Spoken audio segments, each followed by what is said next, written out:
कि नागपुर के अंदर जो दंगा हुआ उसकी शुरुआत जिसने की उनको एक दिन के लिए भी आप अरेस्ट नहीं करेंगे। जो कानून का नंगा नाच हम उत्तर प्रदेश के अंदर देख रहे हैं वो हमें महाराष्ट्र के अंदर देखने को नहीं मिलना चाहिए। अगर यही काम अगर इम्तियाज जलील अगर करता तो शायद अभी तक उसके घर पे बुलडोजर पहुंच जाता। जिथे जिथे अन्याय होणार, जिथे जिथे अशा प्रकारची घटना घडणार आम्ही बोलत राहणार। जे करणारा एक माणूस आहे त्याचं घर तुम्ही बुलडोजरने पाडणार आहे म्हणजे त्याचा दोष असेल, त्याच्या आईचा काय दोष आहे, त्याच्या वडिलाचा काय दोष आहे, त्याची बायकोचा काय दोष आहे, त्याच्या मुलांचा काय दोष आहे। म्हणजे एक अर्थ ये आहे ना कि एक घर बनाने में जिंदगियां गुजर जाती है और ये बस्तियों के बस्तियां उजाड़ रहे हैं। अगर इम्तियाज जलील कानून तोड़ा है तो उसको कानून के हिसाब से कार्रवाई होनी चाहिए, लेकिन मेरे लिए कानून अलग और तुम्हारे लिए कानून इस मुल्क के अंदर नहीं हो सकता। तो अदालतें भी जो फैसला कर रही है हम उसके भी कड़े शब्दों के अंदर निंदा करते हैं। अदालतों के इज्जत सम्मान करना चाहिए, हम बराबर बोलते रहते हैं, लेकिन ऐसे लोग जब अदालतों के अंदर आकर जज की कुर्सियों के ऊपर बैठने लगेंगे तो मेरे हिसाब से वो कुर्सी उनके लिए लायक के नहीं है। वो सर बीडमध्ये जो काही प्रकार घडला तर त्यामध्ये काही लोकांवर कारवाई करण्यात आली, त्या लोकांचा तुम्ही दहशतवादी असा उल्लेख केला ट्विट। मैंने ऐसा कोई ट्वीट नहीं किया है कि जिसकी, लेकिन क्या ये बात सही नहीं है कि इस मुल्क के अंदर अगर छोटी सी भी कोई घटना होती है और करने वाला अगर मुसलमान है तो उसके घर को बुलडोजर से गिराया जा रहा है। हमारी इबादतगाह, हमारी मस्जिद को जिलेटिन स्टिक से एक तरीके से बम से उड़ाया गया और उसके ऊपर अगर आपने यूएपीए का कानून नहीं लगाए तो क्या संदेश दे रहे हैं आप?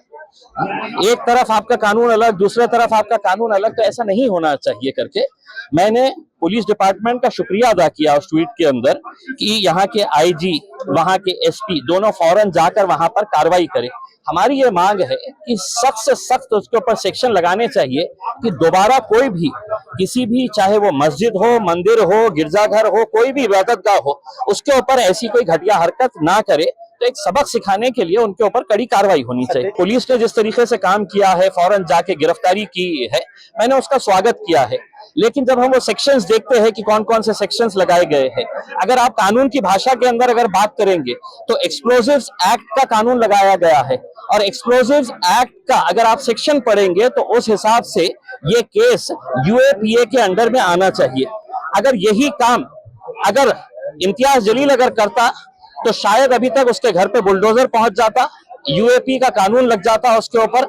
लेकिन यहाँ पर आप अगर छोटे मोटे कायदे कानून वो लगाएंगे, सेक्शंस लगाएंगे, तो कहीं ना कहीं ऐसी हरकतें करने वाले लोगों को है तो आप बढ़ावा दे रहे हैं। हम उम्मीद करते हैं कि जो आज जो कानून का नंगा नाच हम उत्तर प्रदेश के अंदर देख रहे हैं वो हमें महाराष्ट्र के अंदर देखने को नहीं मिलना चाहिए। नागपूर प्रकरणामध्ये जी दंगल झाली होती तेव्हा जे लोक बोलत होते, जे नेते होते, ते आता शांत आहेत आणि त्याच्यामुळे ही कारवाई जी झाली त्याच्यामुळे नागरिकांमध्ये रोष असल्याचं पाहायला मिळतं। काय आहे की ठीक आहे, नागपूरमध्ये जे झाला तर ते जे नेते आहे ते गप्प बसलेले आहे, ते याचा प्रश्न तुम्ही त्यांना विचारा। मी गप्प बसणारा नाही आहे। जिथे जिथे अन्याय होणार, जिथे जिथे अशा प्रकारची घटना घडणार आम्ही बोलत राहणार आणि कायद्याच्या चौकटीत राहून आम्ही पोलिसांना फक्त त्यांचं कर्तव्य काय आहे हे दाखवणार आहे। म्हणजे आज जे नागपूरमध्ये झाला, जे घटना घडली, जे दंगा घडला त्याची आम्ही निंदा केली, कडा शब्दामध्ये आम्ही निंदा केली, पण याचा अर्थ हे नाही आहे की तुम्ही जे करणारा एक माणूस आहे त्याचं घर तुम्ही बुलडोजरने पाडणार आहे म्हणजे त्याचा दोष असेल, त्याच्या आईचा काय दोष आहे, त्याच्या वडिलाचा काय दोष आहे, त्याची बायकोचा काय दोष आहे, त्याच्या मुलांचा काय दोष आहे। म्हणजे एक अर्थ ये आहे ना कि एक घर बनाने में जिंदगियां गुजर जाती है और ये बस्तियों के बस्तियां उजाड़ रहे हैं। तो ये कब तक चलने वाला है? अगर कानून रखना है तो सारी अदालतों को लॉक कर दो, कोई जरूरत नहीं है ताले ठोक डालो अदालतों के ऊपर, बोलो हमारा डंडा राज चलने वाला है, हम जैसा बोलेंगे। फिर पुलिस स्टेशन की जरूरत नहीं है, अदालतों की जरूरत नहीं है, तुम तुम्हारा है तो नंगा नाच जो कर रहे हैं वो करो, उस हिसाब से फिर देखा जाएगा आगे। पण त्या प्रकरणामध्ये त्या संबंधित आरोपीचं जे काही घर होतं त्या अतिक्रमणामध्ये होतं त्यामुळे ते तोडलं। सवाल ये पैदा होता है कि अतिक्रमण के अंदर था तो क्या नागपुर प्रशासन सो रहा था, झक मरा रहा था इतने सालों से कि वहां पर वो ये घटना होती है उसके दूसरे दिन तुमको खबर आती है? यानी कि वो बिल्डिंग बनाते वक्त महानगर पालिका के अधिकारियों ने हराम का पैसा लिए होंगे कि बना तो पैसा करके घर बना करके, और जब ये मामला हो जाता है तो तुमको ऐसे चीजें नजर आते हैं कि अतिक्रमण है करके। उसमें मेरा ये है कि आप जनता को है तो बार बार बेवकूफ नहीं बना सकते है उसमें। और कानून अगर है तो वो कानून सबके लिए है, और हम तो चाह रहे हैं कि कानून के हिसाब से अगर इम्तियाज जलील कानून तोड़ा है तो उसको कानून के हिसाब से कार्रवाई होनी चाहिए। लेकिन मेरे लिए कानून अलग और तुम्हारे लिए कानून इस मुल्क के अंदर नहीं हो सकता है। वक्फ बोर्डाच्या जे काही कायदा आहे त्याच्या संदर्भात नागरिकांमध्ये रोष आहे। काही नागरिकांनी काळी पट्टी बांधून नमाज अदा की है। देखिए, all India Muslim personal law board ने एक फरमान जारी किया है कि पूरे मुल्क के अंदर इसका एहतजाज करना चाहिए, और एहतजाज करने का उन्होंने जो तरीका बताया है कि आप जुमे का जुम्मतुल विदा जब था तो उस दिन जाके तो आपने सबको कहा गया था कि काले पट्टियां बांध कर कम से कम अपना रोष, अपनी नाराजगी जताए करके। लेकिन हमको भी ये मालूम है और मुस्लिम इनको भी पता है कि ये जो हुकूमत बैठी है ये कोई लोकशाही के तर्ज के ऊपर काम नहीं कर रही है। यहाँ पर सिर्फ देश दो लोग चला रहे हैं, एक नरेंद्र मोदी चला रहे हैं, एक अमित शाह चला रहे हैं। तो उनको कायदे का कोई मतलब नहीं है। अगर कायदा अगर है इस देश के अंदर तो आप मुझे ये बताइएगा कि नागपुर के अंदर जो दंगा हुआ उसकी शुरुआत जिसने की, उनको एक दिन के लिए भी आप अरेस्ट नहीं करेंगे। अदालत के अंदर टहलते हुए गए और टहलते हुए बाहर निकल के आए, मीडिया के सामने इस तरीके से फोटो खिंचा रहे थे जैसा मतलब देश के बहुत बड़ा काम करके आए हुए हैं, देश के लिए जंग जीत कर आए हैं करके। उनके ऊपर कोई कार्रवाई नहीं होगी। कुणाल कामरा एक जरा सा जोक क्या कर देता है तो आप जिस लोगों ने उसके स्टूडियो के ऊपर जाकर, किसी तीसरे आदमी के स्टूडियो के ऊपर जाकर तोड़फोड़ किए हैं, उनको आप 15-15 हजार रुपए के ऊपर अदालत छोड़ देता है।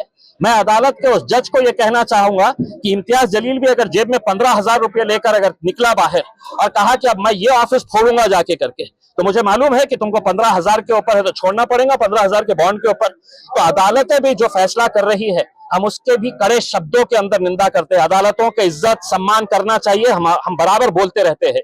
लेकिन ऐसे लोग जब अदालतों के अंदर आकर जज की कुर्सियों के ऊपर बैठने लगेंगे तो मेरे हिसाब से वो कुर्सी उनके लिए लायक के नहीं है। वो उन्हें भी उन कुर्सियों के ऊपर से उतरना पड़ेगा अगर तुम इंसाफ नहीं दे पा रहे तो। कर्जमाफी देण्याचं आश्वासन देवेंद्र फडणवीस यांनी निवडणुकीच्या काळात दिलं होतं। मात्र आता अजित पवार म्हणतात की राज्याची परिस्थिती तशी नाहीये, त्यामुळे आता काय याचं उत्तर शेतकऱ्यांनी त्यांना विचारावं की बाबा तुम्ही आम्हाला सांगितलं होतं की आम्हाला हे कर्ज माफी करणार आहे, सत्तेमध्ये आल्यानंतर कुर्सीवर बसल्यानंतर सगळं विसरणार। जे आमची लाडली बहीण होती 75 वर्षानंतर या सगळ्यांना कळालं होतं की आमची बहीण पण आहे, अरे मेरी लाडली बहीण भी है करके। मग निवडणूक आली तर त्यांनाही फुकटात पैसे द्यायचे। आता 2100 देण्याचं हे केलं होतं, आश्वासन केलं होतं। आता ते म्हणतात की तिजोरी खाली पडलेली आहे। आम्ही तर सुरुवातीपासून बोलत होते ये सिर्फ इलेक्शन तक नौटंकी और नाटक करने वाला ये खेल था। अब किसानों ने भी बैठ जाना चाहिए, महिलाओं ने भी अब बहुत ज्यादा उम्मीद नहीं करनी चाहिए क्योंकि उनकी हुकूमत बन चुकी है। अब 5 साल का इंतजार करना कि 5 साल के बाद दोबारा आएंगे, फिर दोबारा खस्मे वादे करेंगे और फिर निकल के चले जाएंगे।